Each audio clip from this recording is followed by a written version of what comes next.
আচ্ছা, সাধারণ মানুষের ক্ষেত্রে কখন আসলে ওভার থিংকিং হয় বা কি কারণে একজন সাধারণ মানুষ অনেক বেশি চিন্তা করে থাকেন? দেখা যায় যে কোনো কিছু শুরু করার পূর্বে যেমন যেকোনো সম্পর্ক, যেকোনো পরীক্ষা, যেকোনো ইন্টারভিউতে গেলে দেখা যায় যে আমরা অনেক বেশি চিন্তা করে ফেলি। দ্বিতীয়ত কোনো ব্যর্থতার ফলে যেমন আমাদের ইন্টারভিউ খারাপ হলে, পরীক্ষা খারাপ হলে, সম্পর্ক বিচ্ছেদ হলেও আমরা অনেক বেশি চিন্তা করে ফেলি।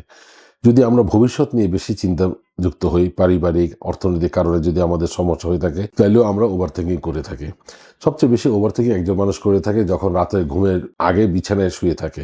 তখন একা থাকে, নিস্তব্ধ রাত, তখন আমাদের অনেক ধরনের চিন্তা আসে এবং সব চিন্তাগুলি পজিটিভ চিন্তার চেয়ে নেগেটিভ চিন্তা বেশি আসে এবং ওভার থিংকিং বেড়ে যায়। এর ফলে আমাদের ঘুমেরও ব্যাঘাত ঘটে থাকে। তারপর যদি আমরা নতুন কোনো জায়গায় যাই বা নতুন কোনো পরিবেশে খাপ খাওয়াতে যাই, তখনও আমরা অনেক বেশি চিন্তা করি যে পরিবেশটা কেমন হবে, মানুষজন কেমন হবে, আমি নিজেকে মানিয়ে নিতে পারবো কিনা, এ থেকে অনেক বেশি চিন্তা হয়। আরেকটি কারণে সবচেয়ে বেশি চিন্তা হয়ে থাকে সেটা হলো যে সোশ্যাল মিডিয়া। আমরা সোশ্যাল মিডিয়ায় দেখি মানুষের সবসময় ভালো লাগা মুহূর্ত।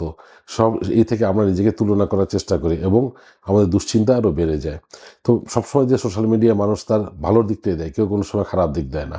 তো প্রত্যেকটা মানুষের জীবনে ভালো এবং খারাপ মিলিয়ে চলতে হয়।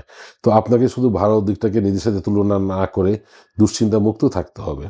তো এই সাধারণ মানুষের এই উপসর্গগুলি ওভার থিংকিং এর ফলে মানুষের মানসিক চাপ বাড়ে এবং দুশ্চিন্তা বাড়ে। তো ওভার থিংকিং থেকে ভালো থাকুক এবং সুস্থ থাকুক। ধন্যবাদ।